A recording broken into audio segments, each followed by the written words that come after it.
plus d'une douzaine de civils sont morts dans de nouveaux bombardements sur la ville de Zaporijia, située dans le sud de l'Ukraine. Le trafic routier et ferroviaire reprend sur le pont de Crimée, une journée à peine après l'explosion ayant fait 3 morts. L'écologiste Alexander Van der Bellen en passe d'être réélu en Autriche selon des premiers résultats lui donnant une nette avance sur ses concurrents.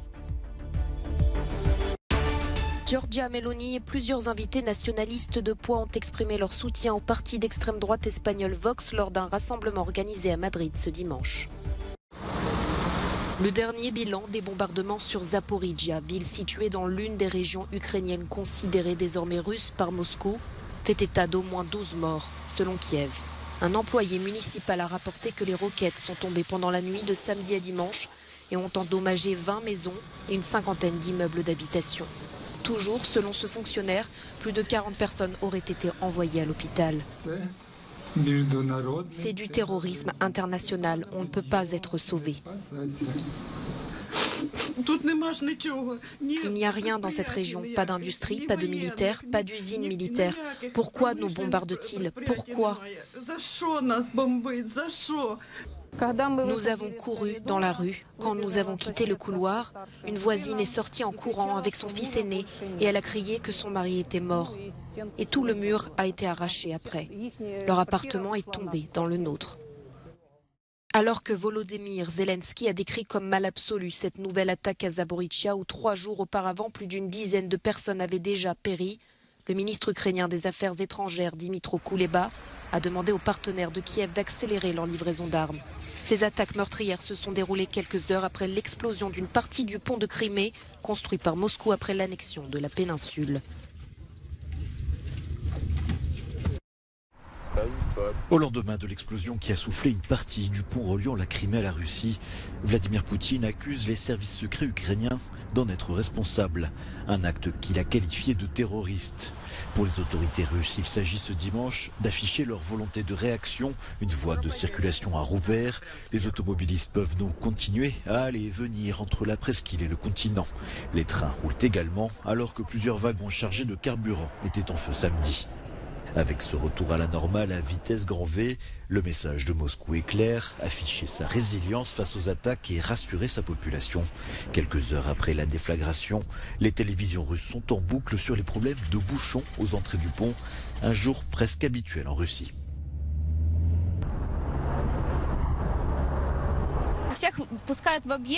Nous avons été coincés dès le début dans un énorme embouteillage. Les gens faisaient demi-tour et partaient.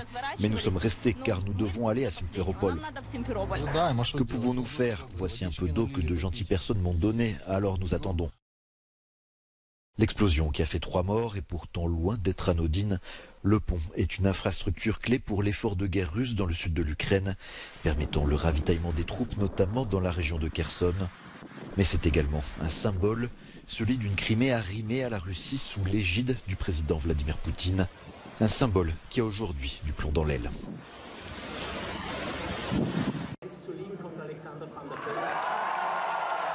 En Autriche, la victoire se dessine pour le président sortant Alexander Van der Bellen.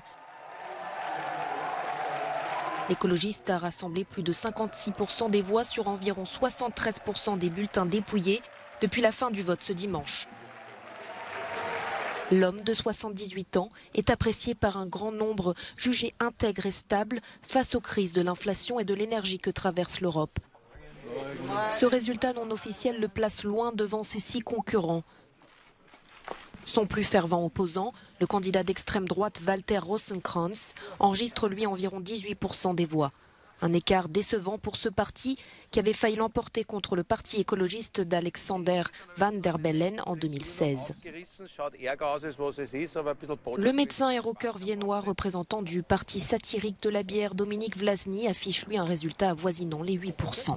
Les résultats finaux ne devraient être disponibles que lundi, mais si Alexander Van der Bellen confirme sa nette avance, et son score dépassant les 50% des voix, l'actuel président pourrait être réélu sans un deuxième tour nécessaire. Cette victoire serait de bon augure pour le dirigeant du pays alpin en exercice depuis 2016, avant les élections parlementaires de 2024. L'Américain Donald Trump, le Hongrois Viktor Orban, le Polonais Mateusz Morawiecki ou encore la probable future chef du gouvernement italien Giorgia Meloni. Pour son rassemblement à Madrid, le dirigeant du parti d'extrême droite espagnol Vox s'est entouré des grandes figures de la scène politique nationaliste occidentale. Un panel de dirigeants politiques qui ont ces dernières années attiré de plus en plus d'électeurs face à un enchaînement de crises sociales et économiques. La situation est grave et conduit les nations et l'Espagne au bord de l'abîme. La spoliation fiscale augmente en même temps que le pouvoir d'achat des familles diminue.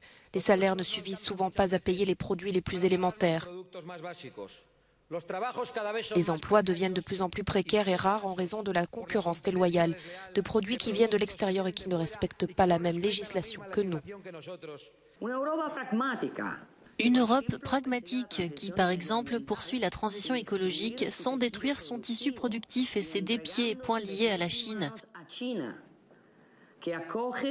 qui accueille ceux qui viennent d'autres pays légalement pour travailler et défend ses frontières extérieures contre l'immigration illégale, qui investit dans la natalité et défend la liberté d'enseignement et le rôle social de la famille. Depuis 2019, Vox est la troisième force politique en Espagne. Quelques mois avant les élections municipales de 2023, s'inspirant des récentes percées de ses alliés en Suède et en Italie, Santiago Abascal souhaite avancer ses pions dans l'espoir de rejoindre le cercle grandissant des dirigeants d'extrême droite européens. En Iran, le mouvement contre le pouvoir islamique rentre dans sa 4e semaine. Des violences ont éclaté à travers tout le pays ce samedi, et notamment dans la capitale Téhéran. Un mouvement au nom de Mahsa Amini, jeune femme morte après avoir été arrêtée par la police des mœurs. Aucun bilan officiel n'a été communiqué depuis la fin du mois de septembre, mais selon les ONG, plusieurs centaines de personnes seraient mortes dans la répression. Signe de la détermination des manifestants, samedi, un symbole de la propagande du pouvoir, la télévision d'État, a été piratée par un groupe anonyme. Pendant plusieurs secondes, une image de l'ayatollah Khamenei en feu, ainsi que des slogans en faveur du mouvement ont été diffusés. À travers le monde entier, les marques de soutien au peuple iranien se multiplient. À Londres, une manifestation était organisée ce samedi.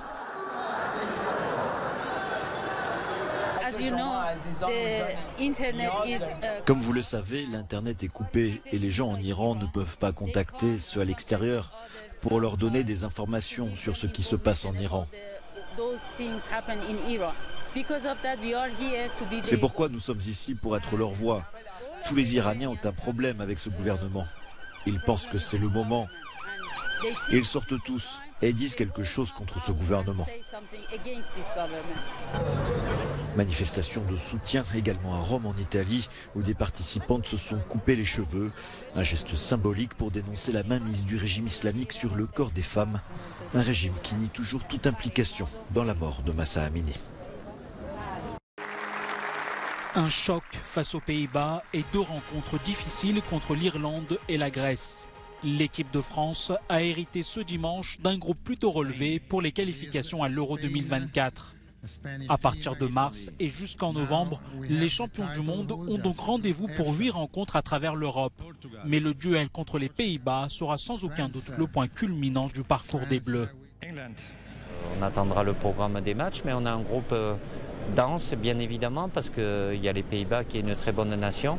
Mais avec l'Air et la Grèce, ça sera 2 déplacements. Ce seront 2 déplacements aussi chauds. Dans le groupe A, les favoris sont l'Espagne, l'Écosse et la Norvège de la pépite Erling Haaland. Le groupe C sera l'autre attraction de cette phase qualificative avec un choc Italie-Angleterre, remake de la finale de l'Euro remportée par les Italiens. L'Ukraine figure aussi dans ce groupe difficile, tandis que la Russie est exclue du prochain Euro en raison de la guerre. De son côté, l'Allemagne peut se focaliser uniquement sur le mondial car elle est déjà qualifiée pour l'Euro comme nation organisatrice. L'Euro 2024 se déroulera en Allemagne du 14 juin au 14 juillet 2024.